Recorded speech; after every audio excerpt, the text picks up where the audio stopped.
But the US workforce certainly was a trigger. In your document, there's a list of victims. Who were the victims according to that document? There were 250 victims. Can I have the slide again? Or do I have something? Yeah, technicals is helping.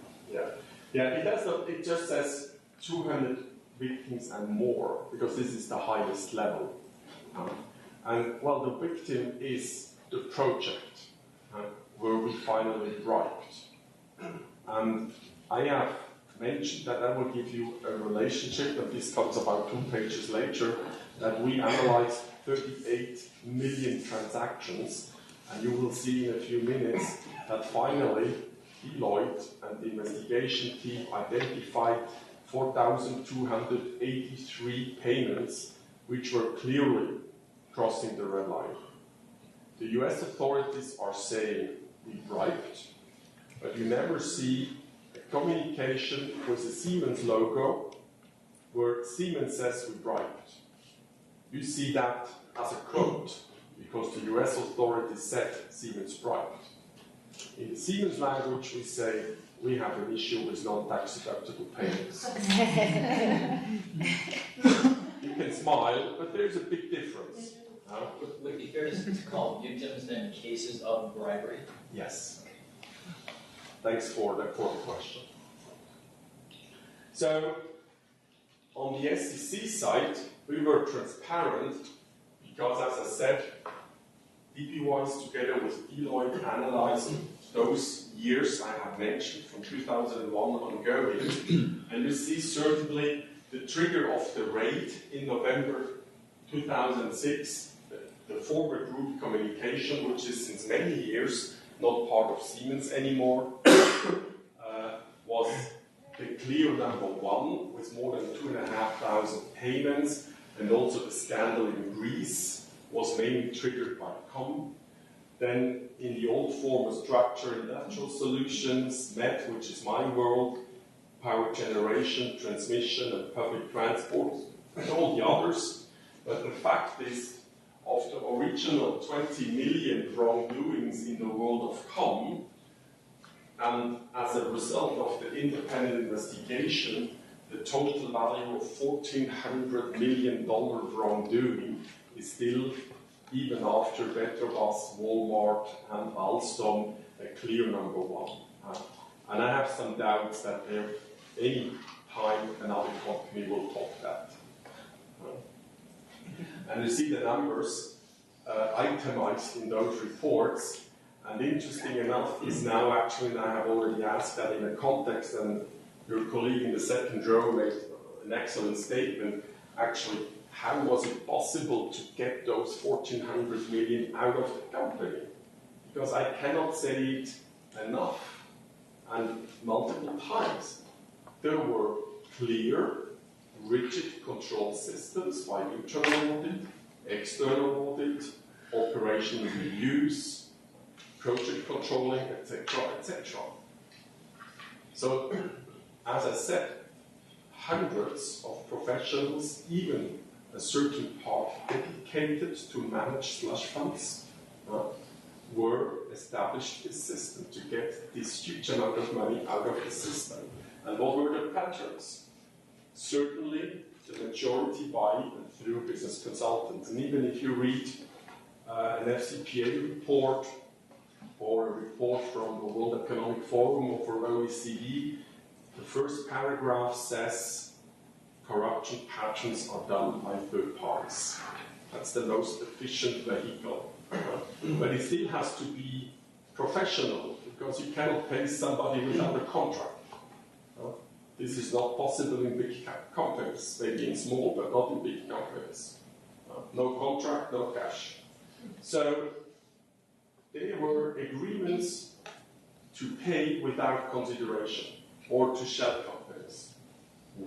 Means, an example, and maybe you have exactly done that, saying you overprice subcontractors.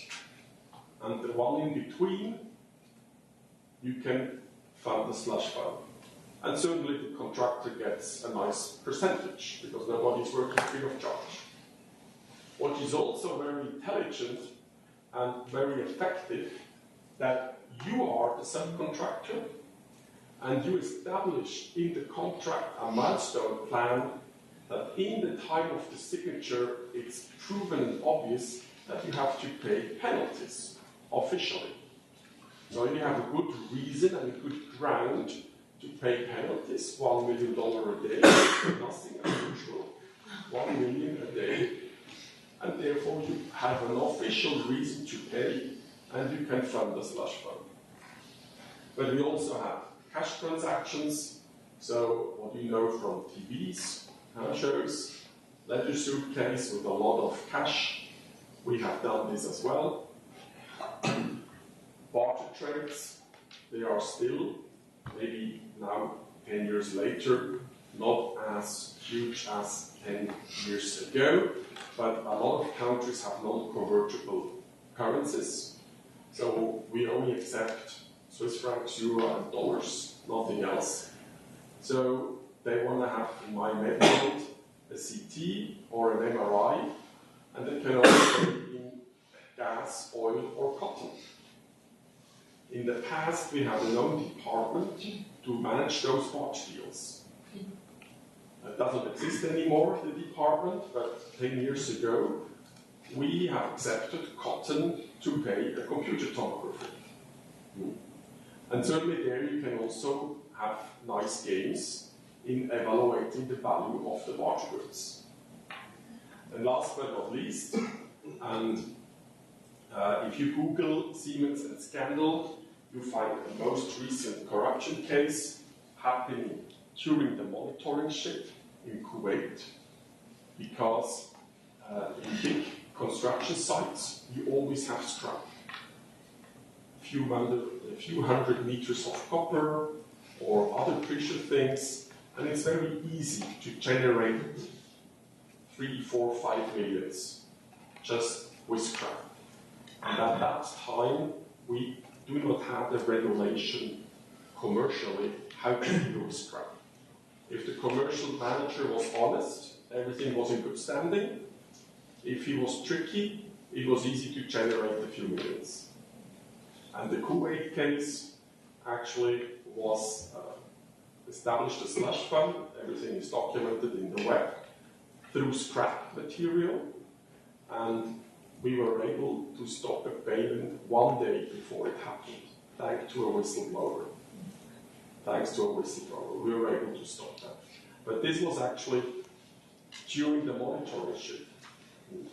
So even with detective and preventive controls set up in the remediation phase, we were able to establish a slush fund, and only thanks to the whistleblower, we were able to stop the payment. 1 day later, it would have been too late. And those people, by the way, were many months in prison. And they were not locals, they were Germans, crossing the line in Kuwait. The external communication, as I said, our language is non-tax deductible payments, and the 4,283 payments were for more than 330 projects. This is the euro value.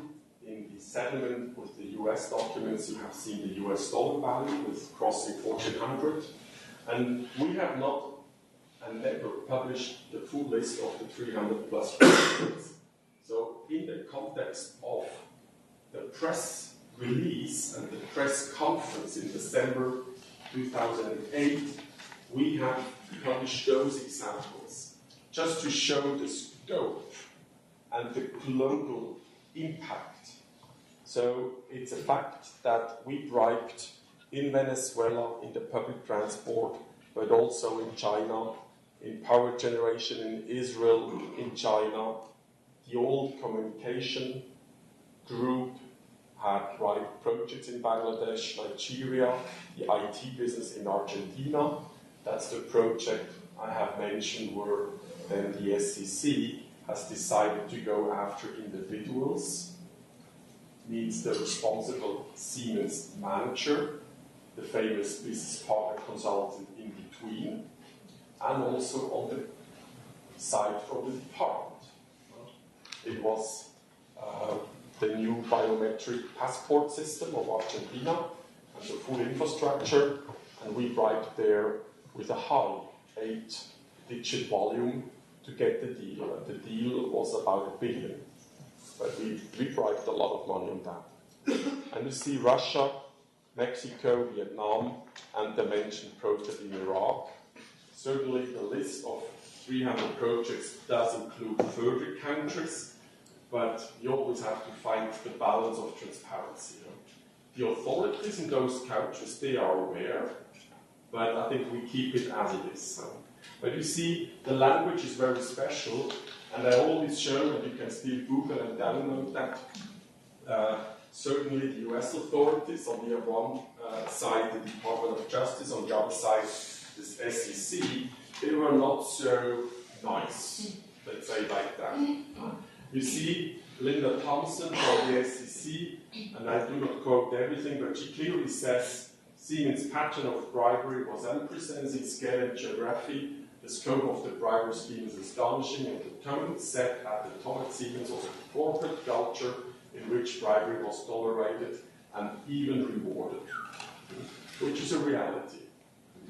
And the DOJ side with Attorney General, Mr. Friedrich, he clearly says, from the 90s to 07, Siemens engaged in a systematic and widespread effort to make and to hide hundreds of millions of dollars in bribe payments across the globe.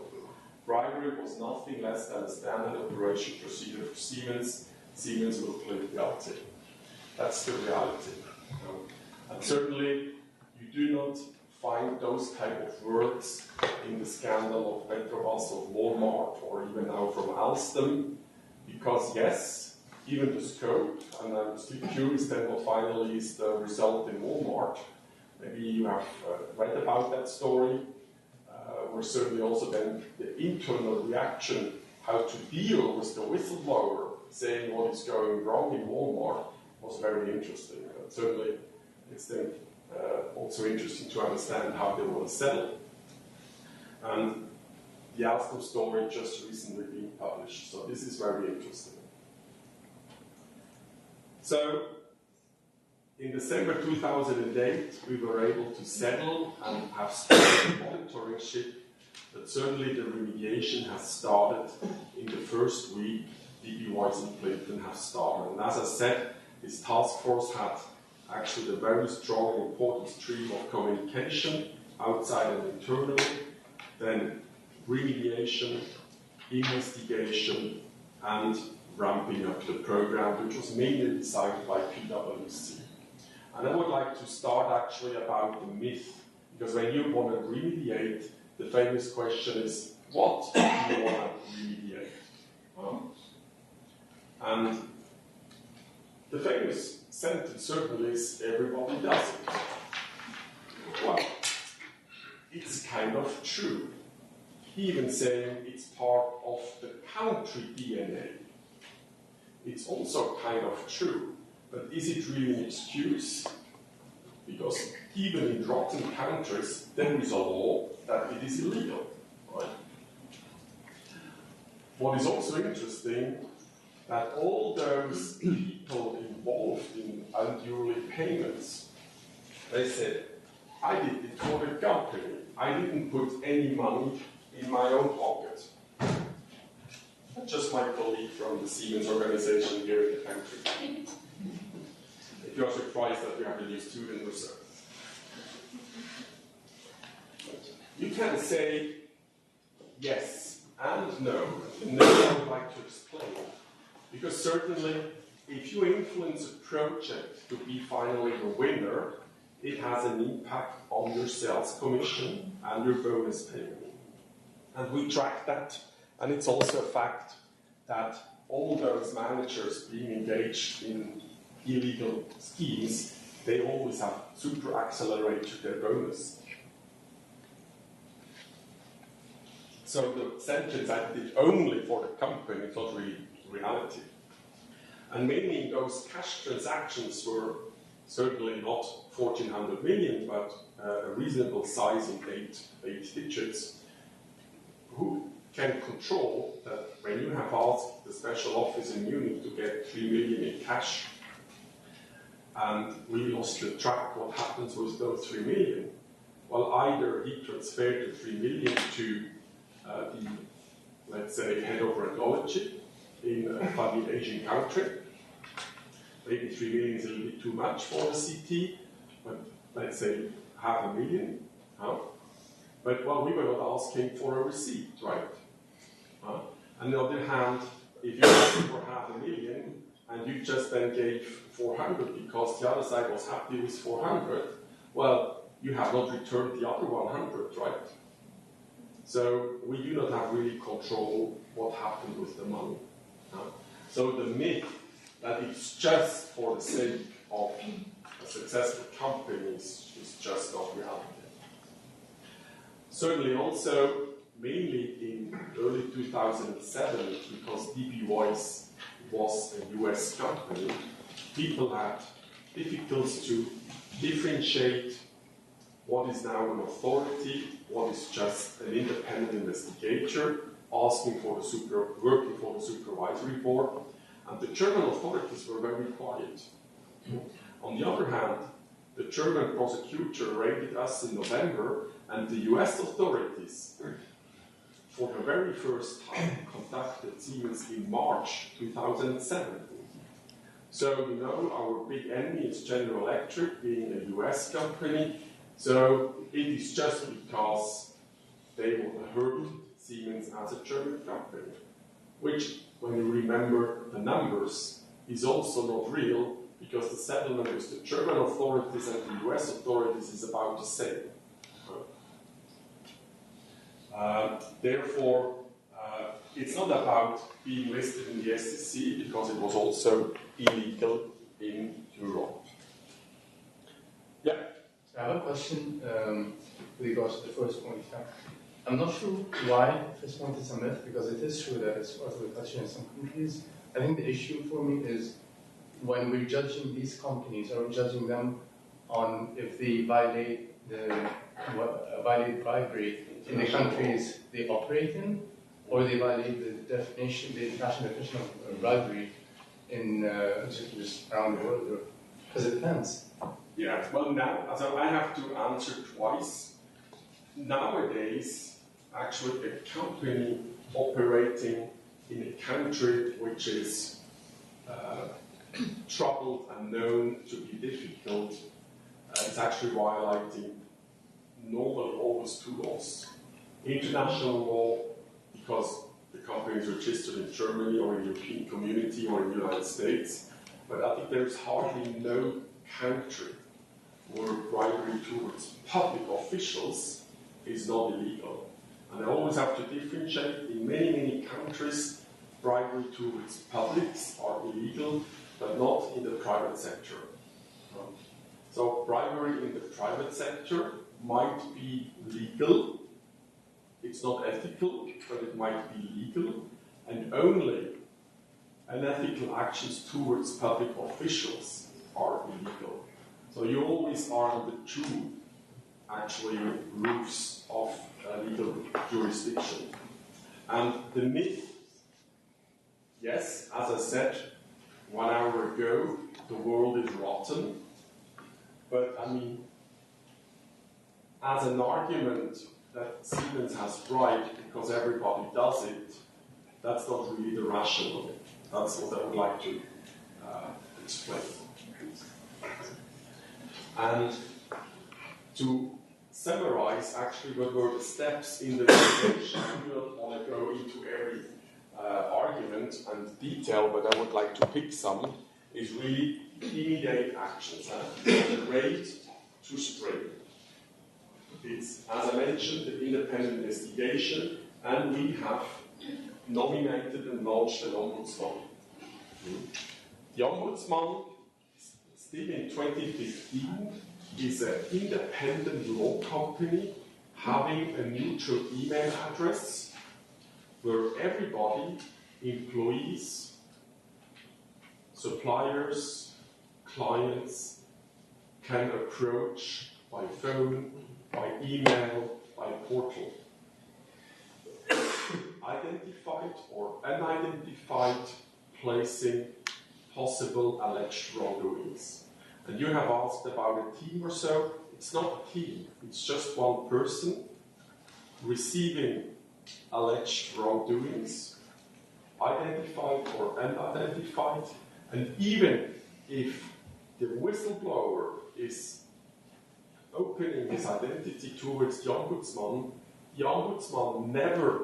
never gives transparency to us. He even rewrites the fact data if he receives information and saying, as an ombudsman, neutral, paid not by hour but with a fixed scheme, I have here an alleged wrongdoing, please proceed. And we have a team, yes, there is a team on our side in corporate compliance who are actually channeling those wrongdoings in the normal process. And I have an example of that. Because it's not only the ombudsman, we have certainly a whistleblower system, like every big company. A lot of allegations are coming to a compliance officer's desk. Even the famous ledger, typewriter, not computer, typewriter, how you see it. You hardly ever see that, but I received those type of ledgers. No signature, no return address. Really like in the 50s, Hermes 3000. No return address. Those type of ledgers. Or HR does receive the message, or even the line manager. But every and all of those possible wrongdoings are coming into the same process, independent how the channel was actually used. And then the first phase is always plausibility check. Right? Because you know everything about whistleblowing and anonymous tell us lines is very difficult. Because you can also kind of try to get rid of not so nice manager, or if you are in a championship for a new job, while you just place a bad news about your second candidate, and maybe he's then out of the game.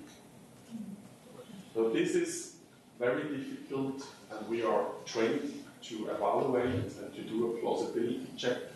And yes, if there are some good grounds, then we start a further investigation. Could you be a little bit more specific? Do you have any, or what kind of KPIs for those compliance officers to make sure that the whole system is efficient and effective? Yeah, normally I hear the question when I explain all those detective and preventive controls, and who is supervising the compliance officers? Finally. Yeah. I mean, it starts on the top, and the global team, we are about 12 people. You have seen that in the public slide, which is also downloadable from our corporate website. We have external assessments by Egon Zehnder. Because Egon Zehnder says they are the only one who have a very global expertise in doing assessments for compliance officers. I don't know if this is true, but I have done this already several times, that you have to go to Egon Zehnder office and they squeeze you 3 hours. And then certainly the global leaders, they have to handpick their own people, and they respectively handpick the people again. And due to the fact that we are fully independent from the organization, the hire and fire is only on our side. But certainly KPIs, yeah, we do have benchmarking with the outside. So I'm also in the board of the compliance officers of life sciences globally. And certainly I have a lot of interactions with the CCO of J&J, or Medtronic, or Bayer, or BMS, or Glaxo, or whatever. to see how are you doing that, etc. But I mean, and certainly then our external auditor is supervising us. Much different than before. So even the external auditor has specialized forces controlling the compliance organization of Siemens. But it's a tricky question. It's a tricky question. And sorry, Orsi, that I use this as an example. When you have a company like Siemens Hungary where there's one compliance officer. I mean, I have a team of 60 people around the globe. But she is the only one where all the burden is on her shoulder. And then certainly it's not so easy to manage, can I say no or not? Because certainly the country manager cannot fire her, but he can be not very nice, right? So it's not so easy, especially with the single lawyers, what I say. In bigger countries, we have 2 or 3, then it's easier. And then you can make good guy, bad guy. But yeah, one day she's good lady, and the other day she's bad lady. It's not so easy when you are alone. I think I'm right. Yeah. Thank you for explanation. I was hoping to just imagine that I will be a future manager. I would like to know what kind of parameters I need to my compliance officer to make sure that she will do her job properly. Yeah.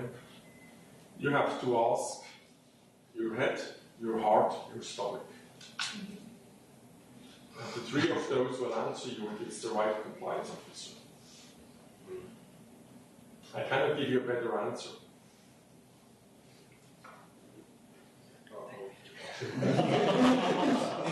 But the 3s are most often right.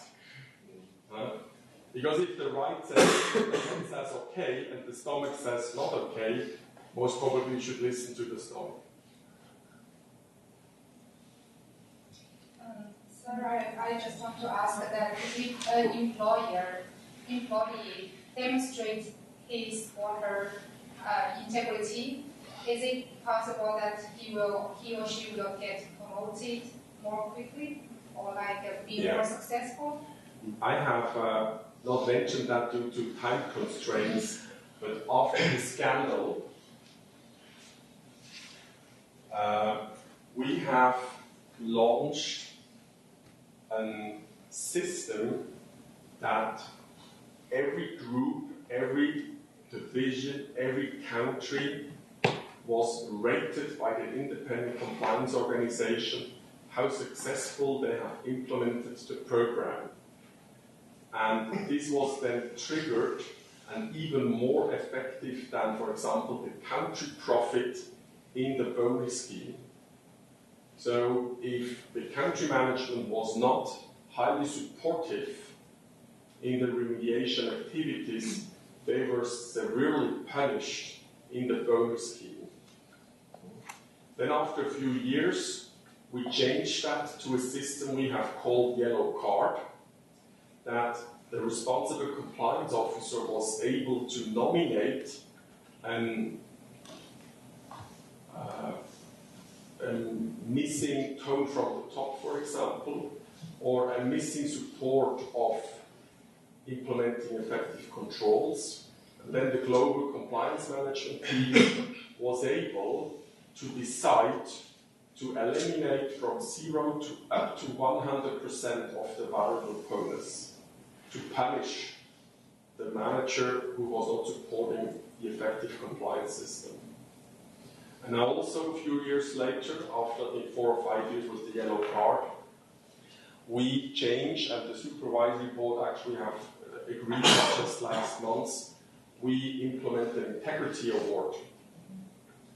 That if we see that somebody is doing the extra mile, just doing and having an effective system and flowing with the river is not enough. But if you have the extra mile, we can give an award with a lot of recognition. So it's always, what is the right measure to support such a change of culture? Because it's mainly change of culture when you have to go such a long way. And certainly, when I say 2 years, we have implemented the organization, this does not mean that everybody has switched here, the famous flip. They are still in 2008, after 8 hours of training, people who were convinced that it's the only way to do business in Vietnam, although it is illegal. And certainly, it is then the responsibility of the manager to decide to get rid of that person, or because he is maybe because of the skill set of a VIP, to control him so tight that he cannot do stupid things, or then long term you have to replace that person. It's a very local decision. It's a very local decision. Yes, you said 2 minutes ago that Siemens Hungary has a single compliance officer. It's like his first role. And you also expressed your concern that it might not be enough that there's only one person present in this role. And I wondered whether it's in central control of how many officers you have placed to a certain business, or if it's in local control, then it's kind of contradicts the original principle of having kind of central overview of the system. Yeah. So how is that? It is not a local decision that Hungary only have one officer. Okay. Hungary, I know that's a little bit difficult because of legacy, but the headquarters is in Vienna. That's for Hungarian, it's a little bit difficult, but the headquarters is in Vienna. And then Munich is controlling Vienna, and so it's actually the chain who decides that because of volume in approval cycles, workflows, currently one senior officer is enough. Maybe when the business volume is bigger, and in the past where we had to ramp up, the team was bigger, but now we are in the standard way. The remediation time is a few years back. I think there were 2 or 3 at the beginning. 3 or even 4 at the beginning, but now since about 2 years or so, we say one person on senior level is enough. Maybe you can say you have to add a junior or whatever. So senior level is one person, and that is there anybody else junior level or senior level and over? In my team, I have only seniors. I have no juniors. And senior is 15% of staff. Okay. Member of management, 15%. To watch the time, I would like to tell you some stuff, although I like the questions, but nevertheless I have a story to tell. So, having implementation, and I will give you some insights, not in details because of time constraints, but the story really is then, because we said with our legacy we have to give something back to the community. We cannot change our history. The 1,400 millions are paid. It was not paper, it was physical paid to public officials and duly illegal. That's our legacy. We cannot change that. But we can give something back to the community, being a recognized leader, telling to young generations like here, and I do this in about 2/3 of universities anywhere in the world, to say what happened and what have we done to get out of the mess, and what we tried to keep as a momentum, and also supporting, and we have a lot of best practices sharing with a lot of other companies. Because people are interested, how was it possible that Siemens was able to get out of the mess? Because we, at least the size of the mess, we are still a good number 1, right? And therefore, what was actually the benefit of this burdensome process? It's not just about money, because this was painful for the shareholders, but not really for the company, just our profit was destroyed. But it is a clearance in only 2 years, and the business is stronger than ever. In fact, no really material effect on the share price because of the scandal. Even in November 2006, after the scandal, there is no hitch in the stock price. And the most important thing, because truly, I was in core team meetings in late 2007, where it was not sure if we would survive or not. But we survived. And it was a successful self-cleaning, so we had never to face a debarment. Cooperation with the authorities was truly the trigger to avoid much bigger fines, and which is quite successful and not actually so obvious, because the cradle of the scandal was our com group, and in the turmoil of the scandal, we sold our com business to Nokia into a joint venture, which is now for many, many years was Nokia Siemens Networks. So now we sold our part to Nokia, so it's Nokia only, and Nokia sold the mobile business as you know. So Nokia actually is not mobile anymore because this is now Microsoft. Nokia is actually the carrier and mobile business of Nokia Networks and Siemens. And yes, we have really a new image. We also see that in attracting talents. It's again tempting and interesting to work for Siemens. And I mentioned that being for many, many years the winner in the Dow Jones Sustainability Index. And going back what actually the monitor is doing, this is not a wish, or you can say yes or no. When you have to settle with US authority, it is part of the agreement that you will be supervised by a monitor, which, by the way, you have to pay. It's not paid by the US authorities. And this monitor, as I said, Mr. Theo Weigel and team, he was not a single lawyer, he had 40, 50 lawyers in the background, was an independent third party assigned by the US authorities, and he was assessing and monitoring the compliance behavior. So I was attending in many, many executive meetings in healthcare where maybe only one day pre-announced the monitor was attending the top executive manager meeting because he had the right to do so. And there, immediately, he feels the tone from the top in live mode. And he had a lot of internal reviews. He made even tests to review the whistleblower channels. And we found only afterwards. So he constructed a message and fed this message in the Ombudsman, or in our TELUS portal, or by a message with a funny letter. And then they observed secretly in the background what happens now with that message. Wrongdoing of X in country Y.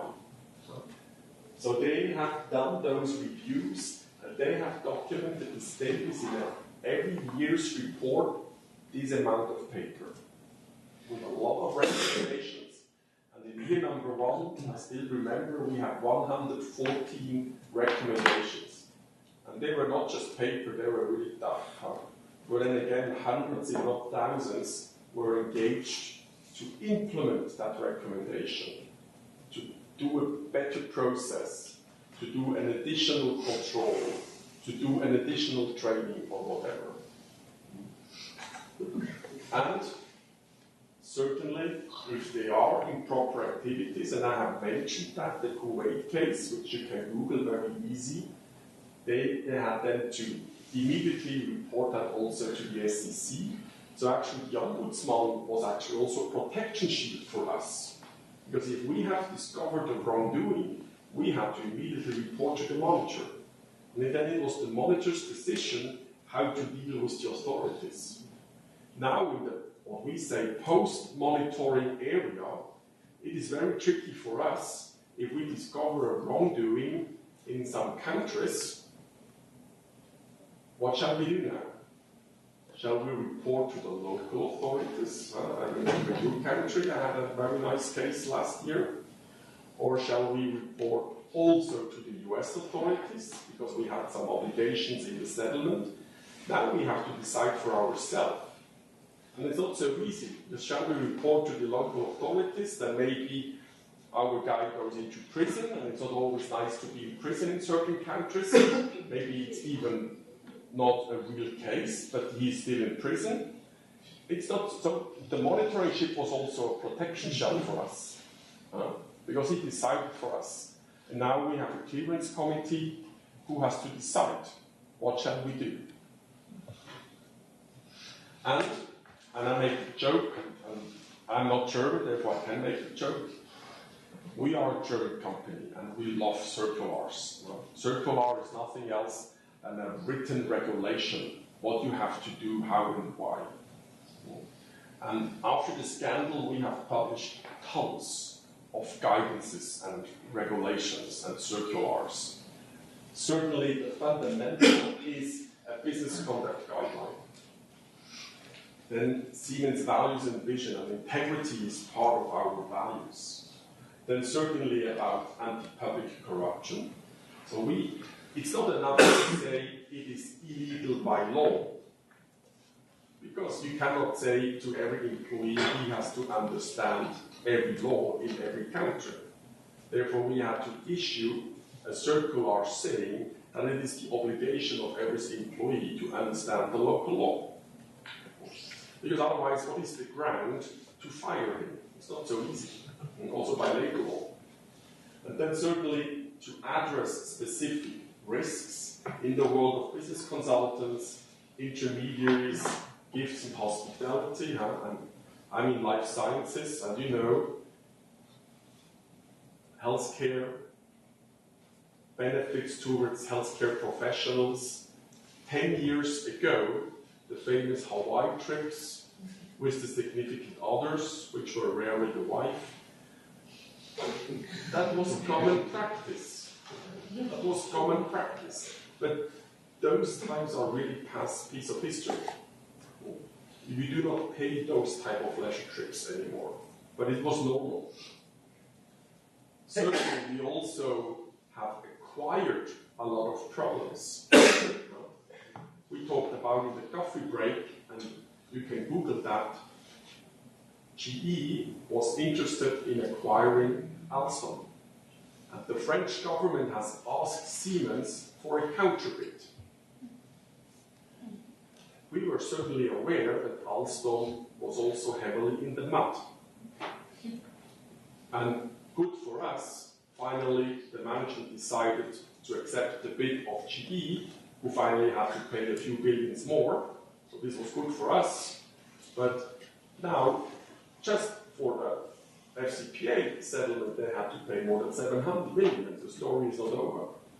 And we also bought a lot of dirty legacy by acquiring companies.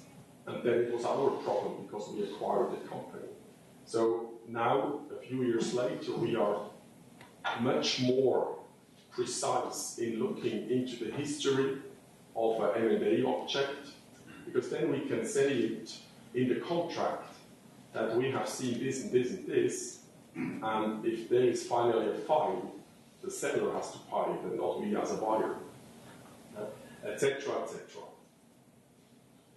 But the fundament is really the tone from the top.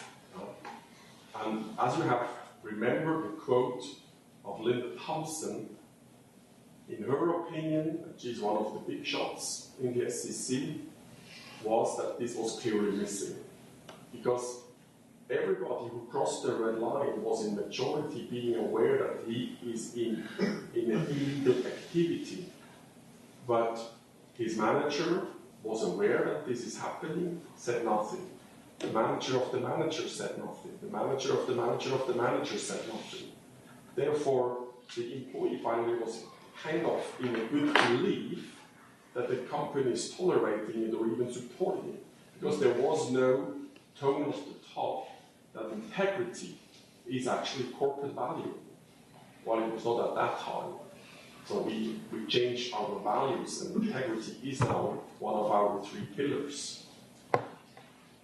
So compliance shall be an anchor in the full compliance, in the full value chain.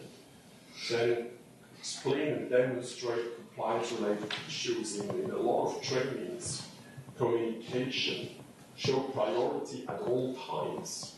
So if a CEO makes a town meeting and not mentioning compliance, at least then we have already alert signals in the headquarters, saying, is this the right leader? Not mentioning compliance in that difficult country. And I know enough examples that this person was a year later not CEO anymore. So this is really the picture, walk the talk, full commitment. And it starts from the top, because changing a middle management needs not just a few years, it needs many, many years. When we talk about compliance, do we talk only about bribery or also insider trading, fraud? Everything. Yeah.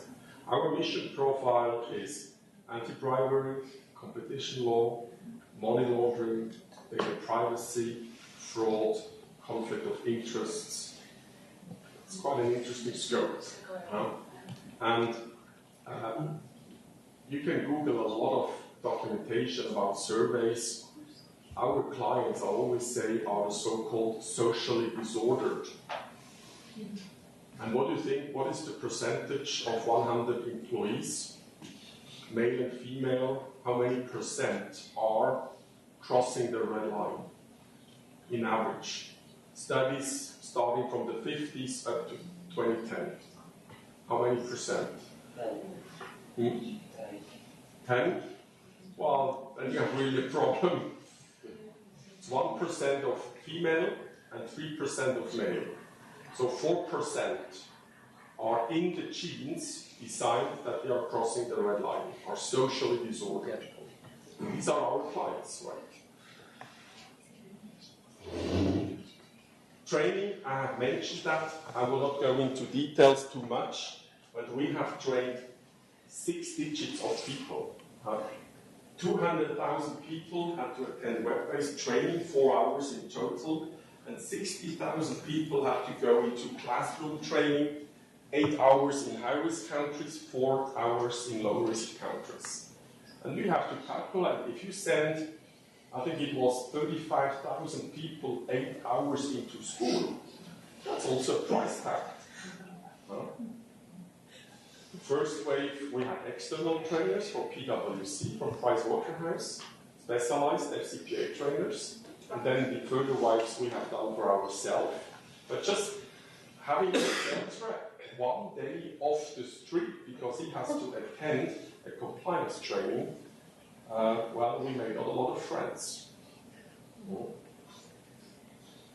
And important is that what I mentioned in the past, if you are caught, you will be promoted to another job.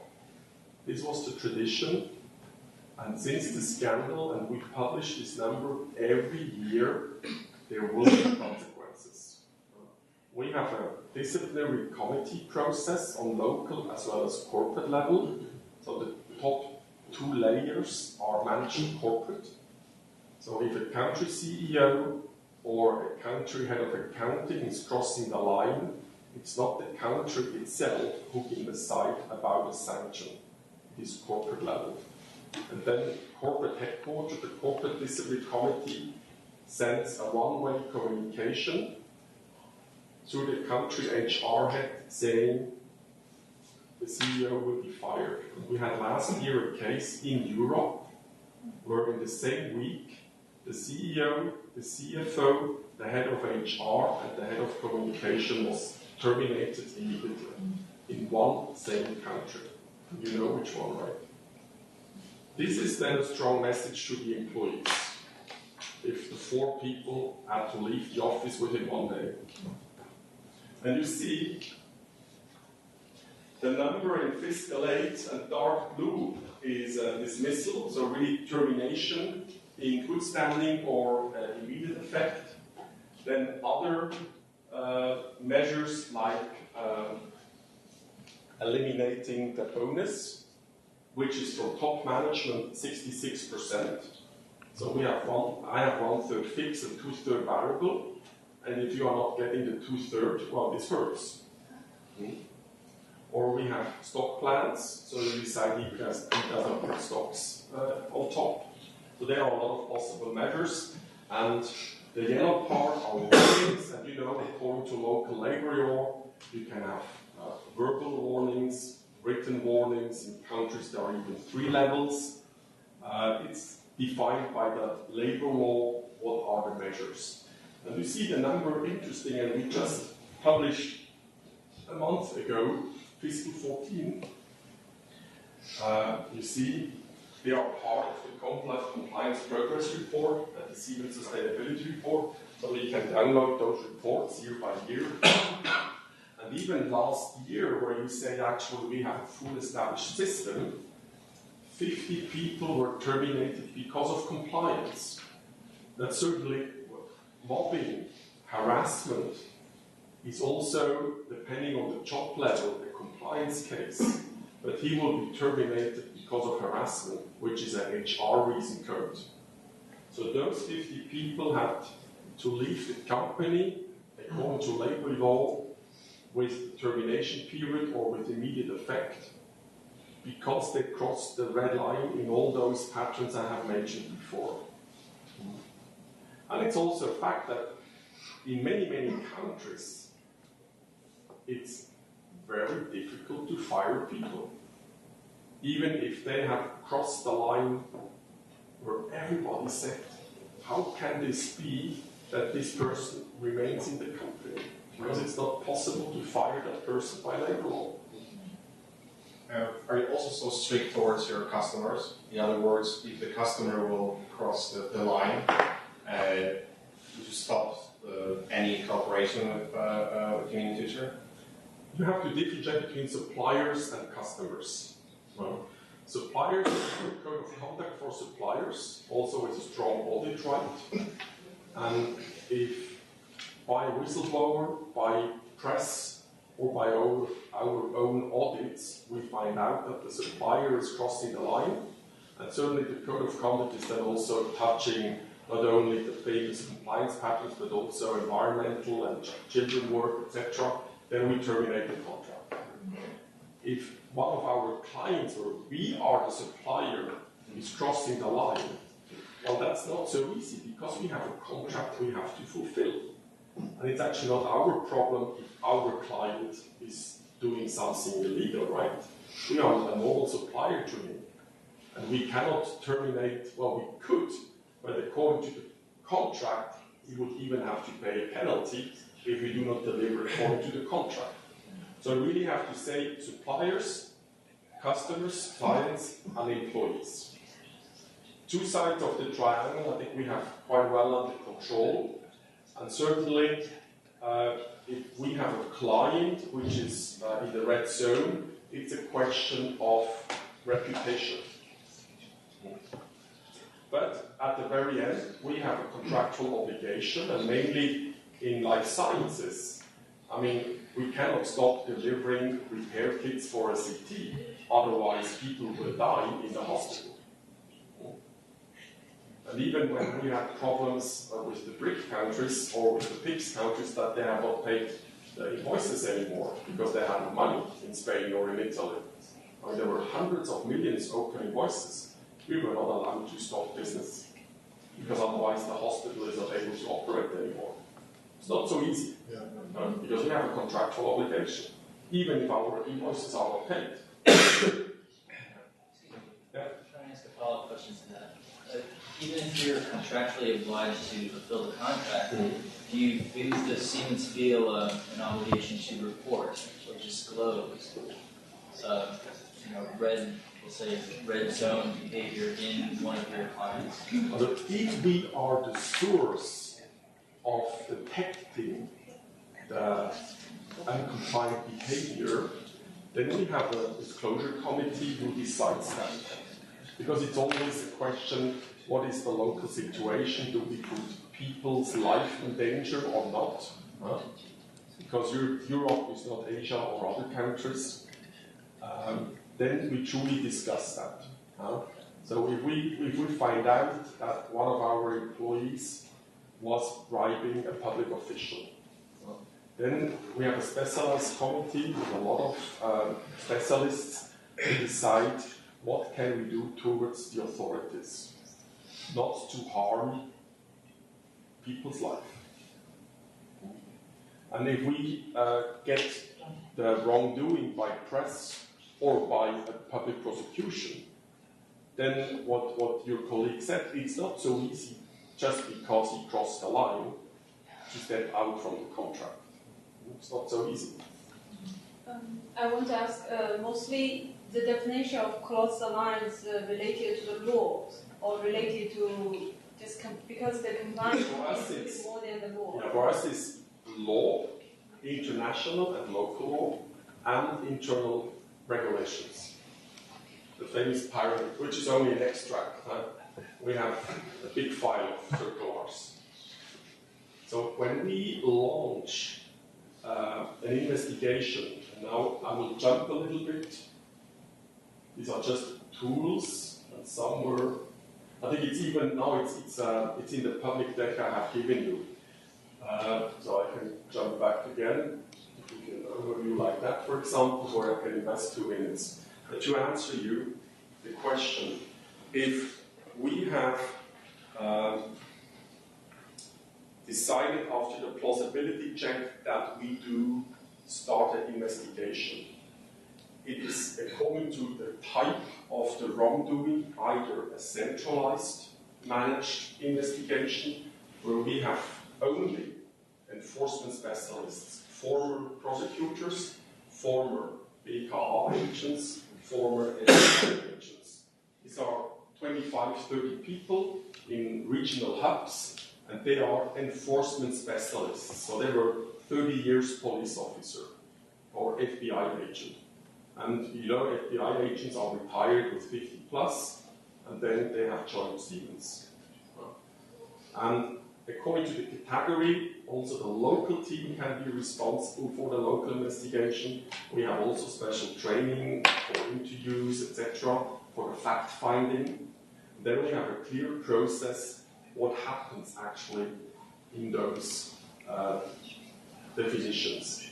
And there is always a mandate signed by levels up the hierarchy. So if we have, because we are in Budapest, a local investigation in Budapest, it cannot be signed by Hungary itself. It will be signed by the upper level. And this is the mandate, always say that's the alleged wrongdoing, and if this is the case, this is against internal regulation XYZ, or local criminal law, paragraph whatever, and international law, paragraph whatever. So this, the mandate clearly states if the wrongdoing is confirmed, what actually is evidence about international local law, or, for example, business conduct guideline, E3, conflict of interest, or whatever. And the compliance officer is independent from the local office? Exactly. So they belong to the global compliance team? Exactly, yeah. But that's just to keep the there is a need of a local contract, that's obvious. But target setting, hire and fire, management, training, budgeting is everything independent in the global organization and not linked to the country. I mean, the reality is always a little bit different because the money comes from the country, but they cannot be happy or not happy. We just say that's the price, and the country has to pay. Yeah, I understand the company has strict measures against all these wrongdoing and all the other stuff. So I mean, how at the root level, how does it work? How does, for example, in Hungary, there's only one vigilance officer. So at the root level, how does a vigilance officer monitor each and every step of when a company is active and Yeah. The answer would be in this chapter, which I have no time anymore, but it's all about tools. And you can have a look when it's uploaded to the deck. It's all about tools. We have tools in the world of gift and hospitality, with self-assessment tools, but also workflow tools, where the management has to approve, but also the compliance officer has to approve. Then we do have, in the world of projects, we have a so-called anti-corruption risk assessment, where the compliance officer is part of the project bid team. And as I mentioned as an example before, independently he can decide and say no go. And nobody is able to supersede him. And because the nice example of our channels, because the majority of the wrongdoing is done by our third parties, we have implemented a compliance due diligence process for third parties, which is kind of complex, and with a set of certain parameters, we say it is either a low-risk process, a medium process, or a high-risk process. This does not mean, and I say that a lot of in internal trainings, it's not a high-risk partner, because it's how you can confirm that. A lot of business people say, oh, I have high-risk partners. No, it's not a high-risk partner. It's a third party where our business relationship is scored as a higher risk than other business relationships. And when you see here, if this business relationship is on a high risk, we ask a lot of questions, and this process goes up to a month. This starts from internet check, then what are you really doing? And the compliance officer has to confirm that he understands what the business is intending to do with this third party. And I had a lot of discussions in China where I just said, sorry, I still do not understand why you need those partners. And as long as I do not understand it, I will not approve it. Therefore, there will be no contract, black and white. And then references, screening authorization, the link to governmental officials, bank references, etc., etc. And even in the high risk environments, in life sciences, I double check that this was outside specialized companies, which are going to Yemen, to Iraq, to other funny countries, doing pictures from the letterbox, from the office building, making reference calls with the hospitals, doing know that guy. Everything which is allowed by local law, we double check with external due diligences to be safe and sure it is the right partner. And my signature is the second one next to the relevant CEO. And when the two of us are signing, the contract with the business partner can go into force. This does not mean that we have now a third party world where 100% is in good standing. But at least on our best belief, even supported with third voices, we have a very good feeling that we have chosen the right partner to represent and sell CTs and MRs in a country like Yemen, which by chance is a difficult country. How much extra does it cost to do all these things? An external CDD is about $5,000 upwards, up to $30,000 per partner, which is worth to invest. I have money for that. I know.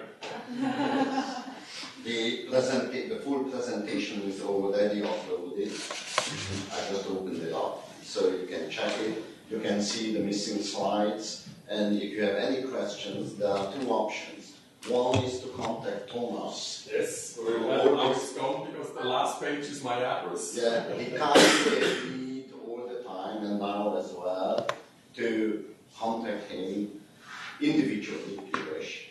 The other option is to contact me, because it's not as authentically, but maybe some questions I can also answer, and then we can have certain kind of lessons learned that we will discuss later into the course.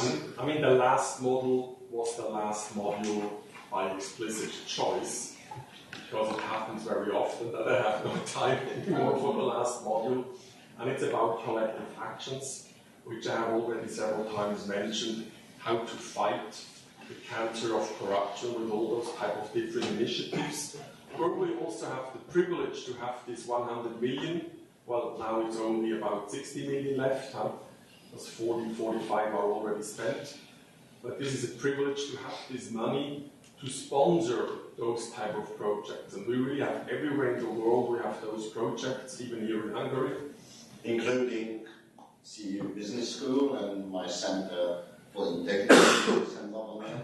We received the biggest grant in education in integrity education, and we are about entering the last year of this project. Very interesting, so if anybody is interested, can come to us and ask questions, and we hope that we will be able to follow it up later as well. So therefore this module is highly transparent in the web, and I just have to put together a few slides as a summary, which is not a big story to skip it, right? And the main message is also happily answering your questions, right? And I think the red line was quite under control, that you get the feeling that certainly the cancer of corruption is still a day-to-day problem even in January 2015. It's just a fact. But if a company has the right focus on it, you can survive in such a difficult environment and not crossing the line. And as I said, and that's a strong message, a compliance system is never able to eliminate and to avoid a very single case. It's not possible. The company is too big. But the probability with your controls, detective or preventive, that you find it out is much higher, and the threat that people even not think about crossing the line is much higher than 10 years ago, because now they know the probability that we will find it out is much higher, and there will also be consequences.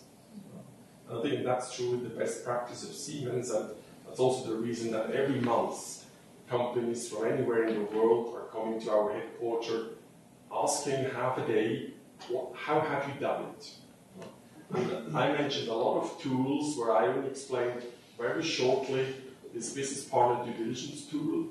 We were actually forced by other companies to make this as a product where people can buy it.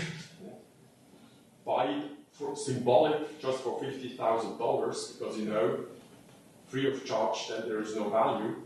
And the $50,000 will be used to further enhance the tool.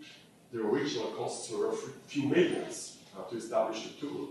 But the business partner tool has been installed now in more than 20 countries, companies. Because every company has the problem how to manage intermediaries.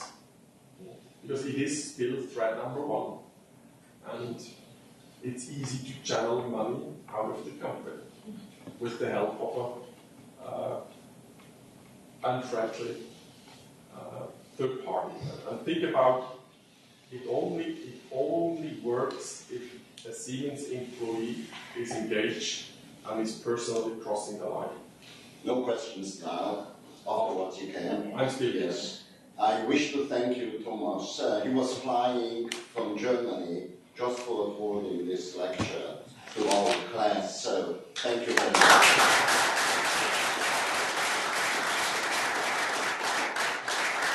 So the official part is over. You may wish to speak to Thomas, but we have to end